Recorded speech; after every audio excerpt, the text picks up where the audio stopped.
Okay, so we keep this whole series as anatomy of questions, and here we want to discuss about the detailed structure of a question, because if you understand the structure of a question very clearly, you can answer them fast. Okay, and sometimes understanding the structure is more important, even important than knowledge of the subject itself. So today we will talk about unit 1 and unit 2 questions. Okay, so 6 questions from each unit. Approximate number of questions you can expect from these units in part C in CSIR NET exam. So this is okay. We've been discussing about the anatomy of questions. To understand part C questions in CSIR NET exam very well, we're trying to figure out from which exact topic every single question is asked from. Okay, so let's begin for unit 2. Again, like earlier classes, we are going to take examples for 5-6 questions as an example and try to solve the questions and try to figure out which topic is needed to solve them. So this is the first question. The tetrapeptide KDEL is well known as a retrieval signal of several newly synthesized proteins. This process is mediated through specific receptor KDEL interaction.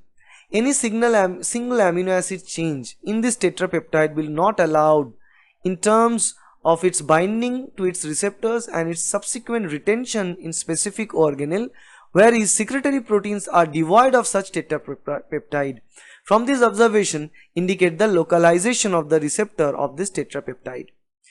So this question gives you a lot of information, and actually the answer to this question is given in the question itself.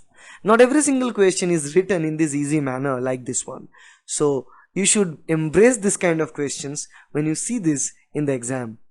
Now if you know what KDELs are, you can answer that within seconds. KDEL receptors are also known as retrieval signals, and the retrieval signals are generally present in the vesicles near the endoplasmic reticulum. This is the general idea of the KDEL receptors I am telling you. So they are generally present in the ER, the vesicles bulging off of the ER, they are filled with these KDEL receptors. Whether the protein synthesized with this tetrapeptide can bind with the receptor and they can be recycled back. Because not every single protein follows the secretory pathway. So to understand and answer this question, you need to know the role of KDEL, and you also need to know the secretory pathway of proteins inside a cell. If you know that, you can answer it. This is the secretory pathway of protein. I'll show that because the answer is already given, so I cannot just show it right now. But let me tell you one thing, that not all the proteins are always secreted out of the cell. There are some proteins needed to keep inside of those vesicles, so that at the proper time requirement they are always retracted, because normally the process continues. So if this is the cell and this is the nucleus and this is the ER, and then these are the Golgi apparatus, and this is the ER, and then the endosome, lysosome, and then finally it can be secreted out of the cell. So the proteins are present in all those vesicles. Okay, so secretory proteins don't care about the KDEL receptor because they are destined to be delivered outside. But those proteins which are recycled back inside, okay, because there are two set of pathways, COP2 mediated and COP1 mediated. So one is retrograde, one is anterograde. Retrograde pathway means in the reverse direction, and anterograde is in the forward direction from the new ER towards the Golgi, towards the lysosome, towards the cell membrane, anterograde, and retrograde is the backward. So from the vesicles in the near membrane towards the Golgi, from Golgi to the ER. So this retrograde pathways involved a lot of KDEL receptors present. So where the KDEL receptors are found most often? Plasma membrane, Golgi apparatus, endoplasmic reticulum, or mitochondria. Obviously not in the mitochondria, not in the plasma membrane, because these are not secretory proteins. So between Golgi apparatus and endoplasmic membrane, where they are present in maximum concentration, obviously they are present mostly in the endoplasmic reticulum, because this is where the synthesis take place. So if you look at, this is the KDEL peptide, because the protein synthesis is take place here, ribosome associated to the ER, and once the protein is synthesized, the polypeptide is ingested into the lumen of endoplasmic reticulum. the cadal polypeptide, and the receptors are found on the surface. So the polypeptide along with the cadal receptor can bind with it, and they start forming vesicles with COP1 to form the coating of the vesicle, and then they will form the vesicle. The vesicles will fuse to form the vesicles are fused to form other structures in the Golgi apparatus. So you can see clearly here, this is the ER and this is the Golgi. So from ER the protein is made and it's transported to the Golgi. Again from the Golgi, COP1 mediated transport back to the ER. From ER, COP2 mediated transport take it back to the Golgi. So this process continues. So for this process, the cadal need to be present in all those vesicles so that the protein along with this 4 amino acid sequences can bind with it. So that's why the maximum concentration of cadal receptors are found in the endoplasmic reticulum and in the rough endoplasmic reticulum, to be more specific. Okay.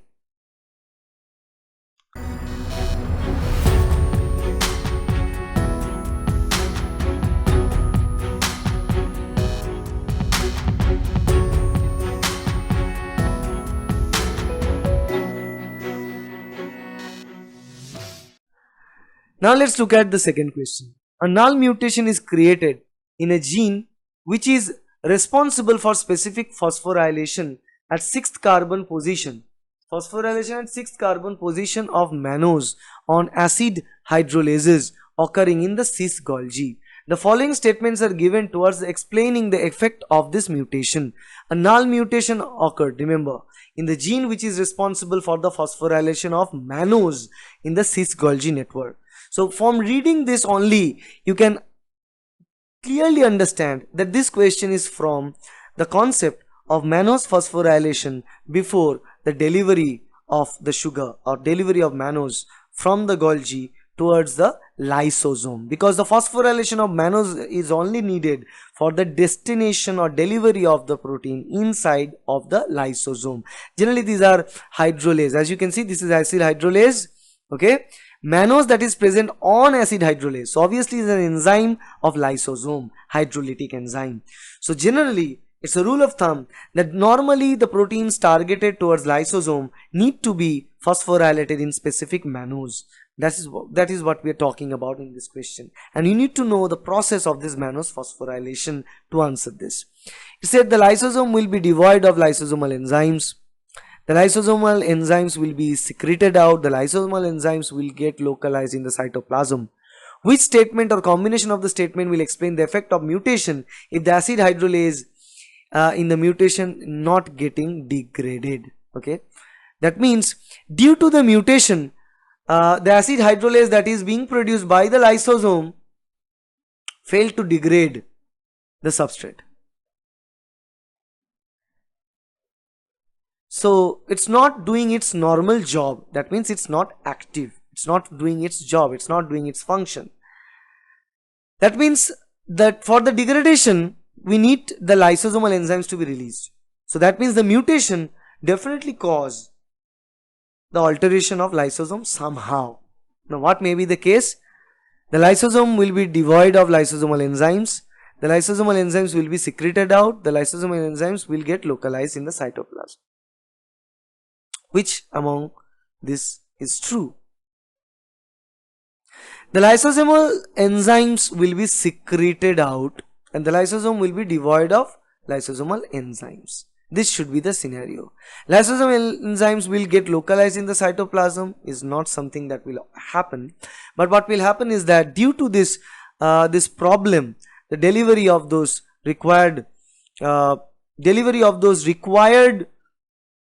enzymes towards the lysosome will not be possible, because without this mannose phosphorylation, those enzymes will be delivered into the cytosol. I mean, they are delivered into the, lysosome will not hold on to that enzyme, so they will be delivered into the cytosol, released into the cytosol. Okay, so lysosomes will be devoid of lysosomal enzymes, and lysosomal enzymes will be secreted out. Okay, this will be the two idea which will take place there, because this is the overall process of the mannose phosphorylation. This is the ER, and this is where you can see the carbohydrate, and this is the enzyme associated with the carbohydrate. And the specific region of the mannose, the phosphorylation is done. Once the mannose is phosphorylated by the sequential activity of the two separate enzymes, then the mannose 6-phosphate binds to the receptor. The tagged enzymes are packed in the transport vesicles and they are being transported into the lysosome. You can clearly see the from cis to the trans, and from trans Golgi they transfer to the lysosome. They will fuse with the late endosome to form lysosome because they deliver the hydrolytic enzymes, and that converts the late endosome into the lysosome. But for this conversion, for this process, they need this phosphorylation in a specific mannose residue, and if it's prevented, then the lysosome will release all the enzymes. It will be devoid of any of the lysosomal enzymes. Okay. Now this one. In an attempt to study the transport of secretory vesicles containing insulin along microtubules in cultured pancreatic cells, how would treatment with colsemid affect the transport of this vesicle? Now this is a type of question that I always talk about. This is a question that you always cherish. You know why? Because this question seemed big. But when you read the first part of the question, apart from the options, instantly you should know that here we are talking about vesicles filled with insulin, and the motor protein is loaded on the surface of microtubule, and motor protein is moving, means the vesicle is moving on top of this microtubule. Okay, cultured in pancreatic cell. It doesn't matter where we are culturing, but this question is asked from only one concept, that is the function of colsemid on the microtubule polymerization. We know there are different drugs. Some drugs inhibit the microtubule polymerization, some drugs stabilize microtubule polymerization, some drugs influence the depolymerization. So what colsemid does, if you know that, you can answer this question. So everything else is a eyewash. Like, microtubule which is cultured inside a pancreatic cell, or sometimes like the vesicle filled with insulin. So it doesn't matter, the vesicle filled with insulin or any other hormone, any other protein, any other organelle, doesn't matter. Okay, because it's all about the property of microtubule polymerization and the role of colsemid in the microtubule polymerization or depolymerization. Now if you know that the colsemid actually inhibits the microtubule polymerization, then you can answer this question quite easily. There are 4 options. Colsemid induces polymerization of microtubule, which in turn would activate vascular transport.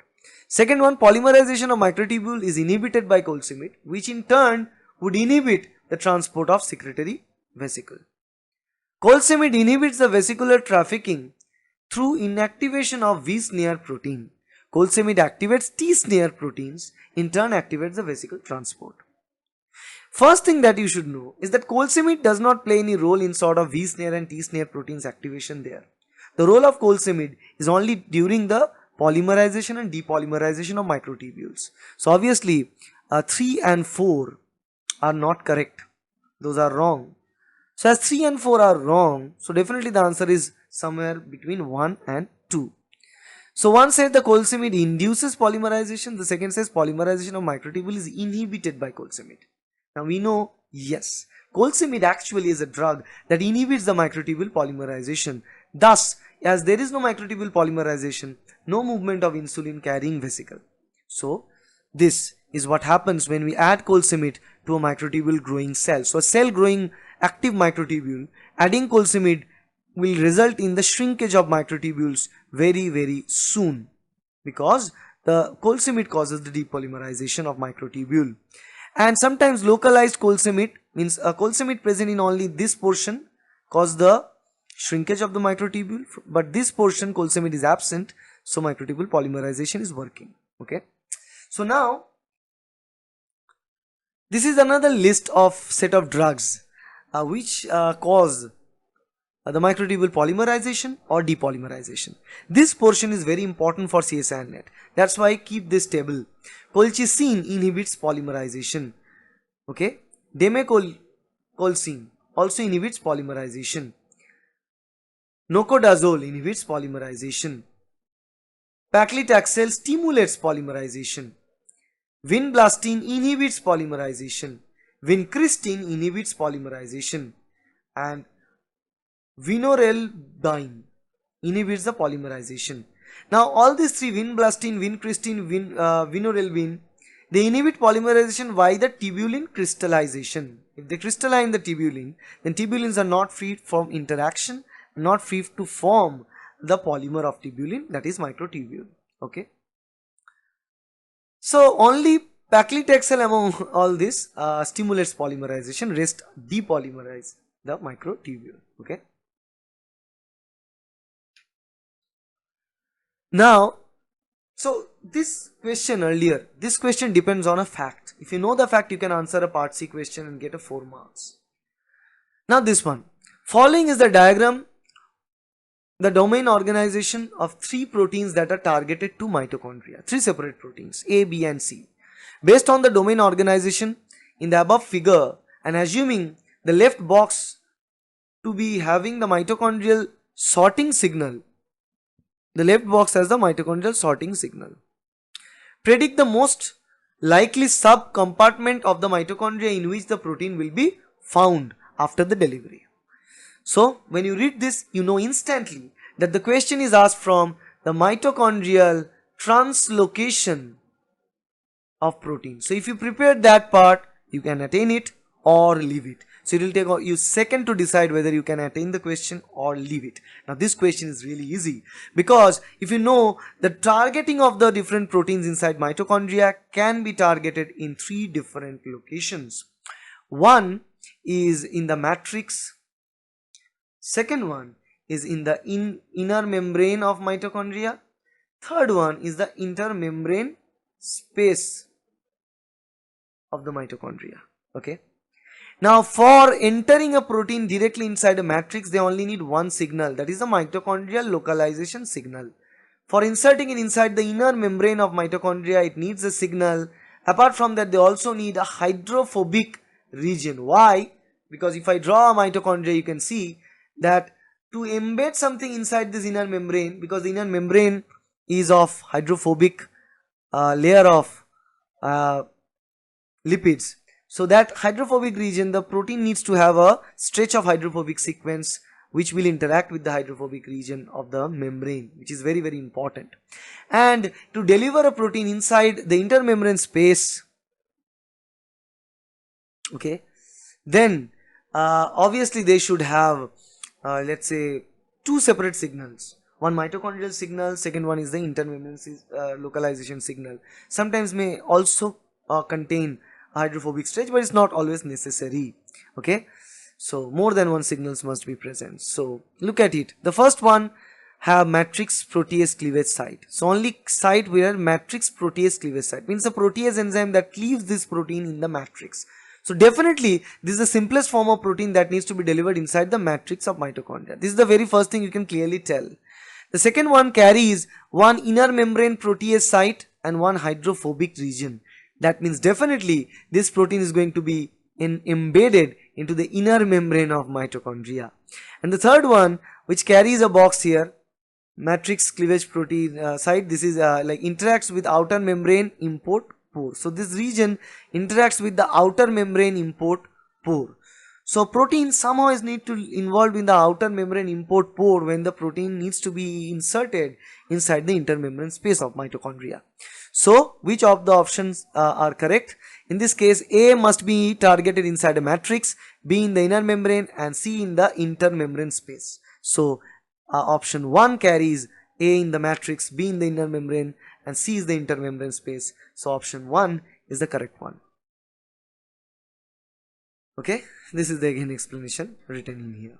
Okay, so this is also logical. If you know this chapter, if you have prepared it, you could have done that. Now this one,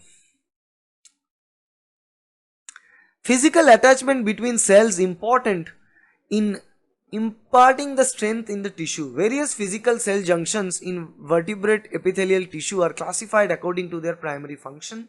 Estimated below, column A is the major function of a particular junction and column B is enlists all cell junctions. But the same order. So you need to find out the same order of, the matching of column A with column B. The options are not given because, for this question I don't give you options. You need to figure it out on your own, because this kind of column matching questions need you to learn and understand few idea and few concepts altogether.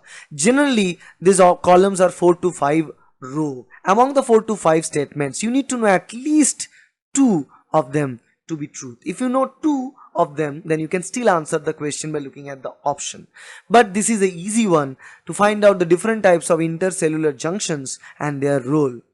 And the picture I put to explain it, which will not be there in the question. The question is without of the picture actually. Okay, so I just put it to explain. The thing is, the gap junction is whether it's written, no, tight junction is written. So if you read this 4, seals gap between epithelial cell, definitely that would be the tight junction. Between the adjoining epithelial cells, the place seals are known as the tight junctions. Okay, so A is with 3 in this case. Okay, second one, connects actin filament bundle in one cell with the next. So interaction between actin filament.